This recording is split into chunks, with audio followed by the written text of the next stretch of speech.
Everyone knows who a man's best friend is a dog. But why? Why is it that when we look at our dog, we feel that overwhelming sense of joy and love? When did bringing animals into our homes become such a normality in our society? My name is Claire Gates, and I am a dog lover. I have a 2-year-old red lab who I adore more than anything, and if you look at my camera roll, it is bound to have half of its pictures of being her. So the other day, I was sitting in my kitchen. I was watching her try cleaning up some crumbs on the floor, and I was thinking how weird it is that us advanced and clean, progressive humans allow animals to come into our house and stay with us and be in our cars and be in our beds, and the list goes on forever. So this prompted me to do some research. Where did our loving relationship with dogs begin and how? My questions were endless and I searched for answers. So today I'm going to share a few things that I have found through the research about dogs. First, we are going to walk through the history of dogs. We are going to figure out when and how wolves became dogs, and then we will delve into the loving relationship that dogs and humans have today. Finally, we will discuss the positive impacts that dogs play in our lives today. As we now begin our journey through everything dog, we will start with the history of how a dog became truly a man's best friend. Long before sitting in the passenger seat of our car, dogs lived a more primitive life. Tracing the ancestry of our furry friends, we find that all dogs actually descended from wolves.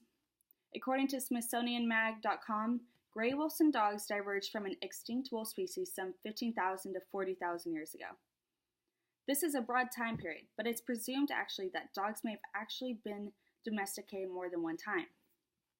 Researchers analyzed mitochondrial DNA sequences from different remains of European dogs and a dog that was buried in Iceland. And according to SmithsonianMag.com, comparing these genomes with many wolves and modern-day dogs suggested that dogs were domesticated in Asia at least 14,000 years ago, and their lineages actually split some 14,000 to 6,400 years ago into East Asian and Western Eurasian dogs. However, dog fossils have been dated older than these dates, so this is why I suggested that wolves were probably domesticated 2 times. However, the European branch of domesticated wolves did not survive. Not only is the when for the domestication of wolves a little bit of a gray area, unfortunately so is the how. Some people lean towards the idea that we domesticated the wolves, but others say the opposite and say that wolves domesticated us. National Geographic debunks the popular assumption that domestication began with a hunter-gatherer who had a sweet spot for cute creatures and adopted a wolf puppy into his family. This assumption was debunked because at the time, humans were really not tolerant of carnivorous competitors. As a matter of fact, they wiped out nearly every large carnivore there was. So National Geographic, instead of the phrase survival of the fittest, they relied on the phrase survival of the friendliest. So they believed that wolves were the ones that actually approached humans, and this would be when they were scavenging for food, possibly around things like a garbage dump. Now, if these wolves had approached the humans were aggressive and threatening, they would have been killed. However, if the wolves were friendly and didn't look threatening, they would have been spared. So this survival of the friendliest began the domestication of wolves. And after generation and generation, even the appearance of wolves began to change. They began to look softer. They had a floppy tongue, floppy ears, and a wagging tail. And they began to be docile and friendly. And dogs even began to understand human gestures. Just think of when you throw a ball or point somewhere and the dog looks. These remarkable changes and abilities sparked reasons for humans to keep the dogs around. They found ways for them to be useful. They warded off aggressive strangers. They defended their humans from,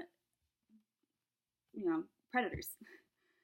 So now that we have touched base on history of how and when wolves became our lovable best friends, we can talk a little bit more about the loving relationship that is now shared between a dog and a human.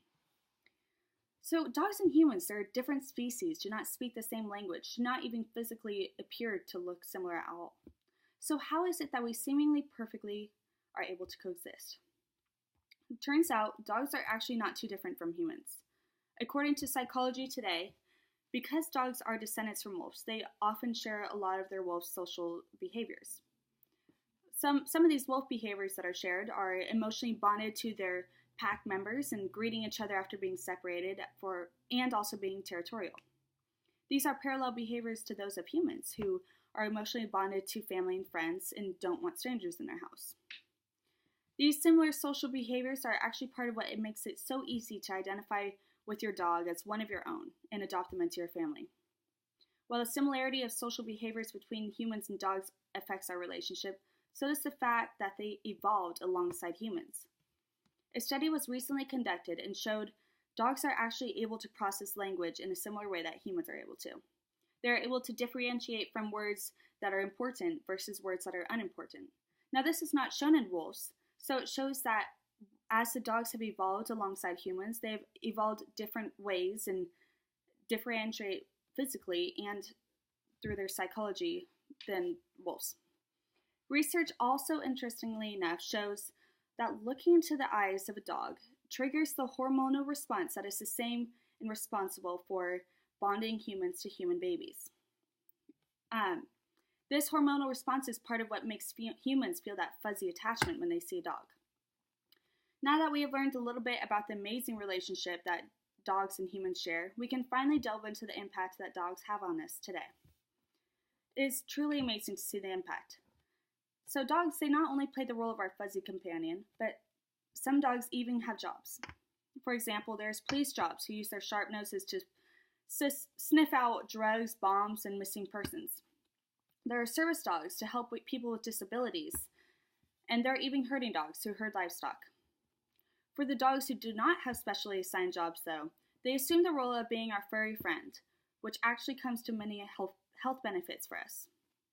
The National Center for Health Research suggested that dogs may actually be able to improve heart health. A study in 2002 showed they measured heart rate changes and blood pressure in participants who had a dog versus those who did not. The people with dogs had lower heart rates and blood pressure before the experiment, during the experiment, and they even made fewer errors in a stressful task. This supports the idea that dogs can actually lower the risk of heart disease and stress levels. This shows how great of roles our companions play in our lives.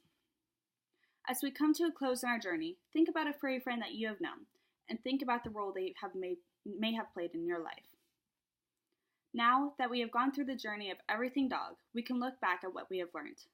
First, we watched through the history and transition between ancestral wolves and to our loving dogs. Then we discovered a fascinating relationship between humans and dogs. Finally, we learned about the amazing role and impact dogs play in our lives. It is truly amazing to think about how our once hostile, aggressive enemies have become truly a man's best friend.